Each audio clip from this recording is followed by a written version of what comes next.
Alright, so I am recording today. We have three problems that we're going to discuss even and odd functions with. Then we have tying it all together kind of problems where we put everything together. Then you have two actual AP questions that will be for bonus points. So there are several opportunities for bonus points today. Please be aware, only one team will get the 5 points for this test. That is on Monday. Alright, so here we go. Something that we're going to discuss immediately is the difference between an even and an odd function.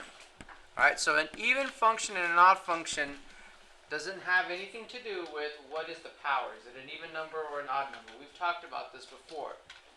An even function is where the opposite inputs, which are shown like that, yield the same output, which is f of whatever, f of whatever. So opposite x's yield the same y value. A good example of this could be y is equal to x squared. So if I had x is equal to -2 or x is equal to +2, those are opposite inputs. Okay? They yield the same output of +4. So this is an even function. Whereas odd functions, opposite inputs yield opposite outputs. Notice how this sign right here is the opposite from positive. Okay, this is an odd function. They have an origin symmetry about them. They do not have to go through the origin. If I looked at something that does not go through the origin, who can tell me a function that they can think of that is odd? Rational inverse. So inverse, 1 over x, right? 1 over x. F of x is equal to x cubed. Well, let's do the x cubed real quick just so you could see. X cubed does look like this. And then 1 over x looks like this. They both have a symmetry about the origin. Opposite inputs yield the opposite outputs. Okay? Like -2 would yield a -8. 2 yields a +8. The same with this. Okay, so now let's look at actual examples. Find the horizontal and vertical asymptotes. We're going to look at symmetry, whether it's going to be an even function or an odd. We'll look at intercepts, both x and y, and then we'll sketch the graph. Alright, so let's go for vertical asymptotes first. Does this have a vertical asymptote? And if it does, what is it?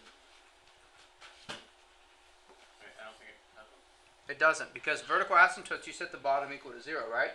Factoring this out, there are no removable discontinuities because the bottom doesn't factor. The bottom is a sum of squares. And there's no such thing as far as like x plus 1 or x minus 1. That'd be a difference of squares if this was x squared minus 1. That's not the case, so we're just going to say that I'm going to straight up set the bottom equal to 0 and solve for x. Well, there will not be any real solutions. You're going to have a plus or minus I. With that being said, you do not have vertical asymptotes on this first one. What's the horizontal? 3. 3. What is 3? Y is. Y equals 3. Y equals 3 is the horizontal, and that's just Bobo-Botnitz's ratio. Symmetry. I could test points. I could do test points of some kind in the regard of if I put like a small little xy function. If I put like -2 and if I put a +2, what would those answers come out as? So -2 put into there, it's going to be a 12 over 5, 12 fifths. And if I put a +2, would it be the same? It would, right? How can you tell it's going to be the same? A quick shortcut? Both of the x's are squared, so they're going to be positive regardless. So looking at this, the fact that these two are squares and not cubes, that you can look at as far as an even power is going to make that negative ultimately be equal to that positive right there, no matter what. So those 12 over 5, 12 over 5, what kind of function is this, even or odd, based off what you just saw? Even. This is an even function. Alright, so symmetry, we can say, is going to be an even function. Do even functions have to go through the origin? No, none of them have to go through the origin. Even functions just basically reflect across the y. So for example, if I had a function that looked like this on the right side, on the left side it would look the same. It's just reflecting whatever across the y-axis. Alright, so now let's look at X-intercept. So horizontal asymptote is y is equal to 3. Vertical asymptote, there's none. The only things that we need to discuss now are whether or what are the x and y intercepts. So how do I find an x-intercept? Set the top equal to 0. Nice. I would set y equal to 0 and then solve for x, right? So when I set y equals 0, this it's 0 over a number. So just like Elliot said, I just set the top equal to 0 and solve for x. So x-intercept you're going to say is what? 0. Yeah, x is equal to 0. What's the y-intercept? How do you find the y-intercept of something? Set x equal to 0 and then solve. So when I plug in 0 now here for x and there, I'm going to get 0 over 1. So that again, y is equal to 0. So where does this occur? This occurs at 0, 0. So if this is my x and y intercept, 1, 2, 3, 1, 2, 3, 1, 2, 3, 1, 2, 3, we say y is equal to 3 is our horizontal asymptote. And it is an even function. How could I go about as far as drawing this out from what you think it could be? What could you do from here? Say again? Plug in points you can. Probably for that, that's probably what they would like for you to do. Just plug in points and then see what it's going to be. What's the plug in 1 and negative 1? X, f of x. So if I plug in 1, what do I get? Well, I mean, we already plugged in negative 2 and 2. Yeah, we plugged in negative 2 and 2, and we got what value? 12 over 5. 12 over 5. So 12 fifths. 12 fifths. What do you get for 1 again? I heard someone say 3 halves. And then 3 halves. So at 1 and negative 1, it's about 1.5. And then at 2 and negative 2, it's going to be what? 2 and 2 fifths. So 2.4. And so on and so forth. Looking at this, It's going to be like a cusp. do you think it's going to be a cusp? Yeah. Okay, so you're saying it's going to be like this, and it's going to be like Yeah. that. Real quick, how could we see if that's a cusp or not? We can Take the derivative. Take the derivative at 0. 0. So here we go, just real quick. If I want to take the derivative of this guy, it's going to be quotient rule, right? Do you see it? So it'll be the bottom squared, so the bottom squared, and let me make some room. This is how you would do these kind of problems. It's going to be low d high minus high d low. And then what would we put in this f prime of x function for x? 0. So this becomes 1 times 0. And then this is just 0, so the whole thing is just 0 over 1, so it's 0. Okay? So the slope is 0, so it's not going to be a cusp. This is actually going to be So it's a curve. a rounded, and then it goes out like that. Okay? So it has a rounded curve. So it's going to change concavity at some point. It's not asking us, but I at least wanted to draw that part correctly. Here would be concave up. Let me draw that a little bit better. Concave up probably on those intervals, and then concave down on these. That's it. Alright, let's go for bonus. Alright, good notes on this first one. The other ones will be for bonus points here in just a bit. Now watch the expectation. Looking at this, x and y intercept symmetry, asymptotes, intervals where f is increasing, so that is when this is positive or negative.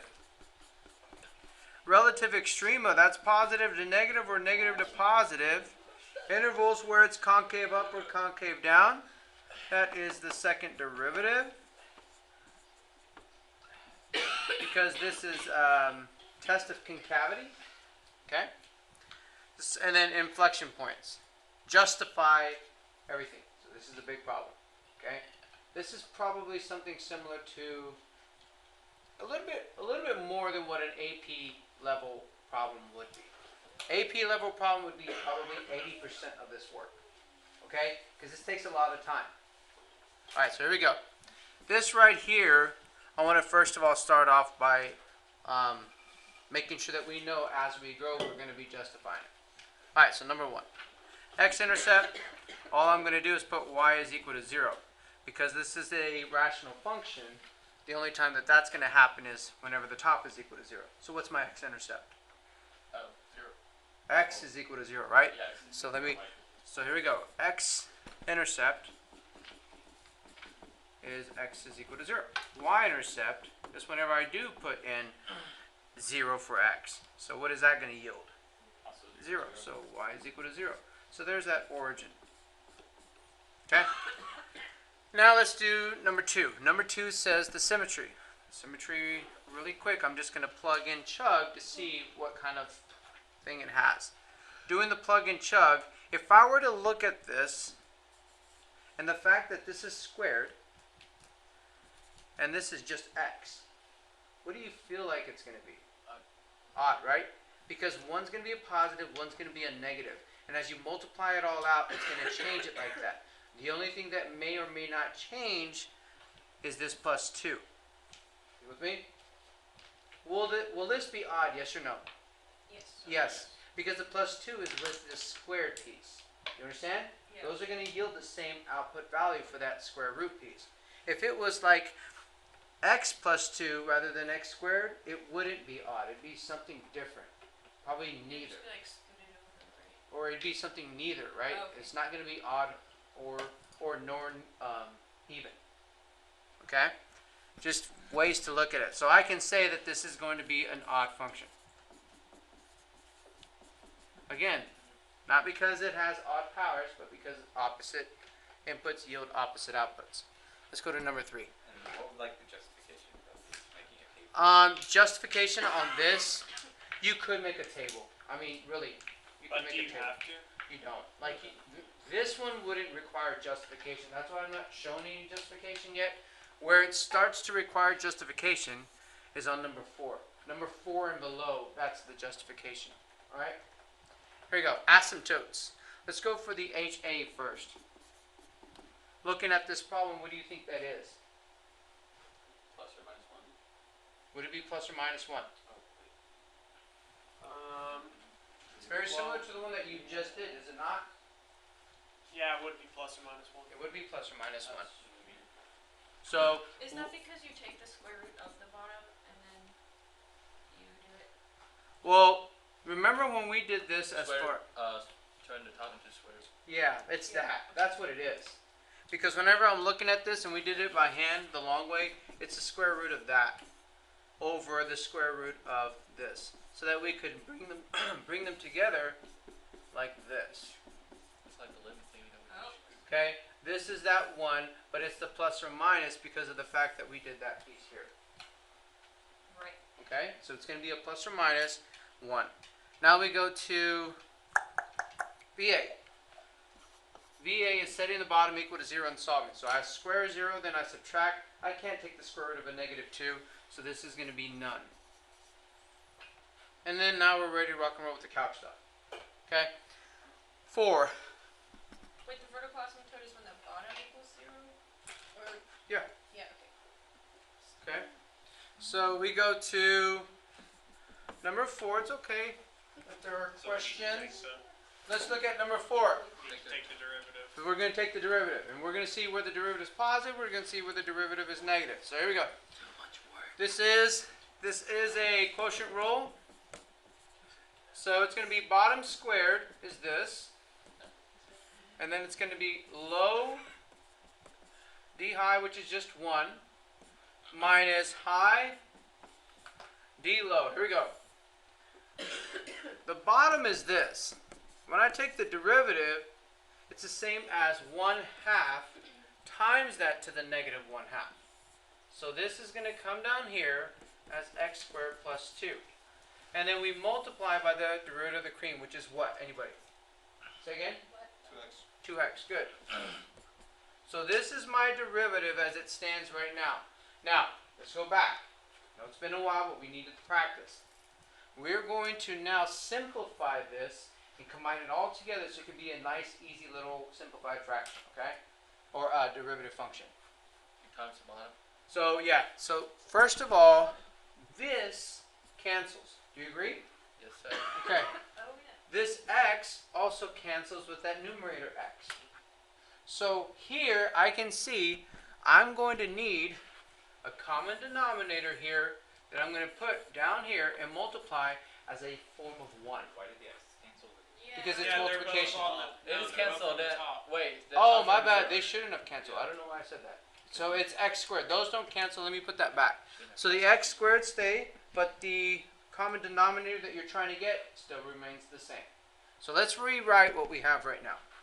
We have the square root of x squared plus 2 minus x squared over x squared plus 2.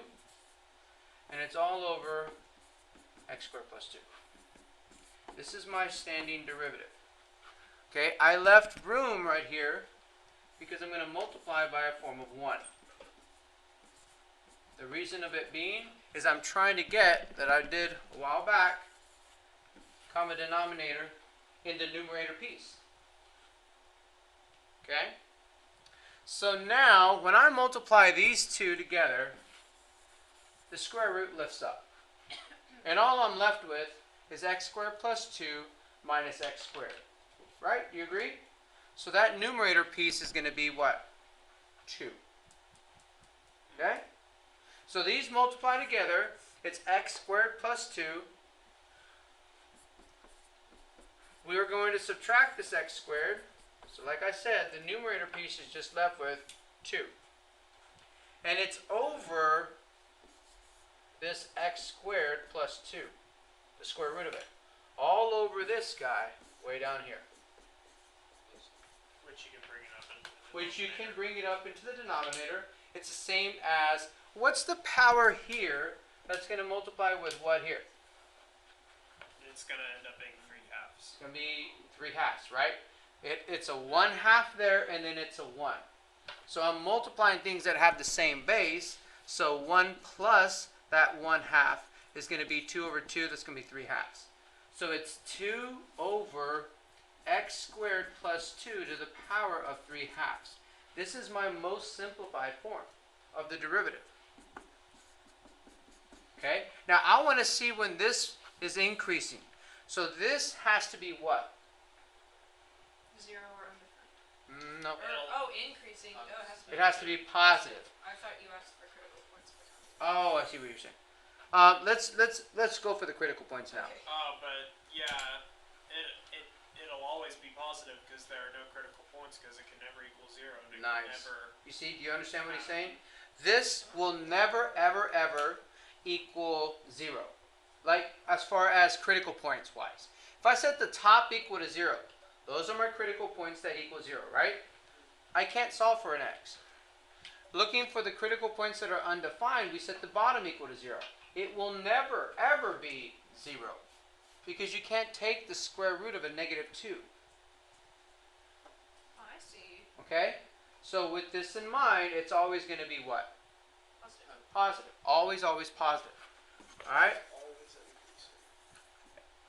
Another way that you could have seen that is you could take the square root of this and you would take the cube root of something that would never be negative because of that x squared. That's another way. If you don't want to just solve to see if there's a critical point as far as set equal to 0. Let me take this off. So for the answer to 4, we would say f of x is increasing on the interval -infinity to infinity. Yes, because there are no Yeah. VAs. Cool. There are no VAs, right? Yeah. So because there's no vertical asymptotes, you're going to say, here we go. Go ahead and make some room for you. F is increases, or f of x increases on all real numbers. Or -infinity, infinity. Because f prime of x is always positive. Okay? Relative extrema, yes or no? No. No, because it doesn't change. Okay? So none. Because f prime of x is always positive, or you could say f prime of x doesn't change signs. Whenever you have a vertical asymptote, and like say you have the 1 over x squared, would that be considered a relative extrema? No, Okay. because a relative Yeah. extrema is defined Yeah. on the Okay. position function. So really, relative extrema can only happen at the critical points of when f prime of x is equal to 0. Relative Because- extrema can happen when f prime of x is equal to 0 or f prime of x is undefined. The relative, because it can be a cusp. The thing is that cusps. the sign change from positive to negative, there's a relative max. Negative to positive, there's a relative min.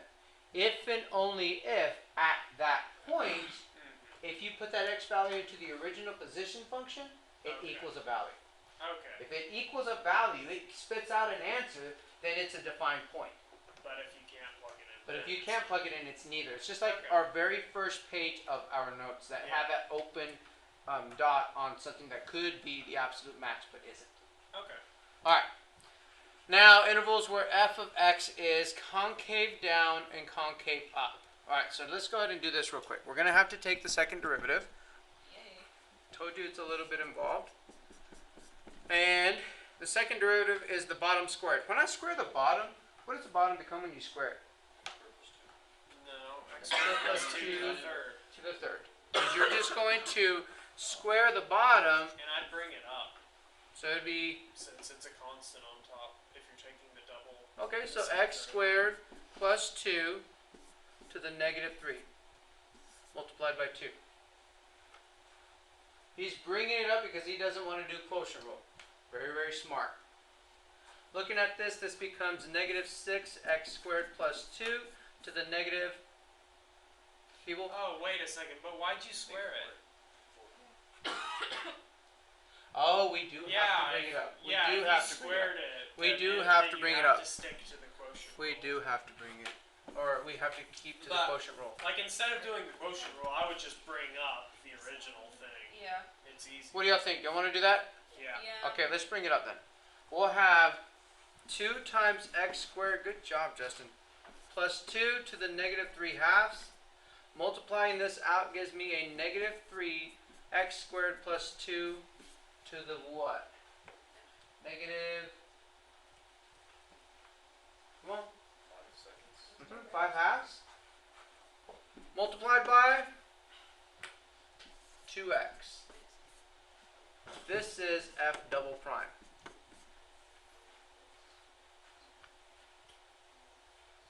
Alright, so looking at this, all I need to do now to see when it's concave up and concave down is solve for the what of my second derivative? Solve for the zeros. Set it equal to 0. Luckily for us, it's already factored out for us. This one right here is x is equal to 0. This one is undefined. Because you can't take... Hold on, wait a minute. Wait a minute. Yeah, you can't take the square root of a negative 2. So it's imaginary. So x is equal to 0 is our only critical point when we set to x equal to 0 and solved for the second derivative. Alright, so let's test something here. Okay? In the second derivative, which is right here, let's put in a negative 1. Negative 1 squared is 1 plus 2 is positive to the negative 5 halves. What does that mean? Is it still positive? Yes. So, good. So positive times negative 3, this is now going to be a negative times a what? Negative is a positive. So right here in that interval it's going to be positive. Now I'll do that again because some of you weren't looking. If I now try and do a test point of 1, positive 1, I put it in here, the squared makes it positive. Plus 2 is still positive. This doesn't mean anything. It's just going to make it go down in the denominator to the 5 halves. Yeah. It's still going to be a positive. Multiply it with a negative 3, it's going to be a negative now. So positive 1 times 2 is a positive. So I have a negative times a positive is a negative. So you're going to say f of x is concave up on negative infinity to 0. Okay? Because f double prime is negative. And then you're going to say the other one is concave, or sorry, positive, not negative. Why did I say that? I knew someone would catch me there in a minute. And then the other one is concave down on 0 to infinity because f double prime is negative. Where's the point of inflection? X is equal to 0. Why? Because f double prime of x goes from negative to positive. Or just... Or it equals 0. No, that is a misconception always. Not because f double prime equals 0 will there be a point of inflection. What if this was positive, positive? It's concave up, concave up. That is not a point of inflection. A point of inflection only happens whenever what? The signs change on the second derivative. Is that called second derivative test? No. What's it called? Just definition of point of concavity. Or sorry, definition of point of inflection. Okay? Using the test of concavity, we saw something changing from concave up to concave down, and there's a point of inflection. Just Okay. for review, can you explain what the second derivative is? So, point of inflection, POI, at x is equal to 0 because f double prime of x changes signs. Ask me any questions because you're about to do, now after this, you're going to do actual AP questions with justification of everything. Okay, so answer any questions that you have, or ask me any questions right now before we start on the AP. Do we have to have all those steps memorized, or will they ask us to do all these things? They'll ask you, but you have to have the justification, of course. Yeah. I was just fine. Oh yeah, no, they'll ask you. So, Maybe why there's no One of the vertical things asymptotes on we don't f of know. x? there's no vertical all in asymptotes calculus. on f prime of Yes. x because when we solve for the derivative function, the derivative could never equal 0. Why not? So because okay, look, here we go. That's a good question. Critical points of the first derivative are when this thing equals 0 or undefined. Critical points of any rational function is when that is 0 or undefined. This fraction will be 0 when the numerator is 0. Is the numerator ever 0? No, it's always positive 2. Oh, okay. So now if we look for the undefined critical points, we're going to solve for when is that value or that denominator equal to 0. Here we go. X squared plus 2 to the power of 3 halves is equal to 0. Let's solve for x. Anyone, what do you do first to solve for x? Take both sides to Yes. 3. Raise both sides to the power of 2/3. Okay? So when I do that, this becomes 6 over 6, which is 1. And this is 0 still. So x squared plus 2 is equal to 0. X squared is equal to negative 2. You cannot take the square root of a negative number. You get an imaginary root. You could also just think that because the graph of that parabola is like above 0, it's never 0. Okay. You with me? Because it's always positive. Yes, it's always positive. Okay. Now let me go ahead and stop this. Here comes your first AP.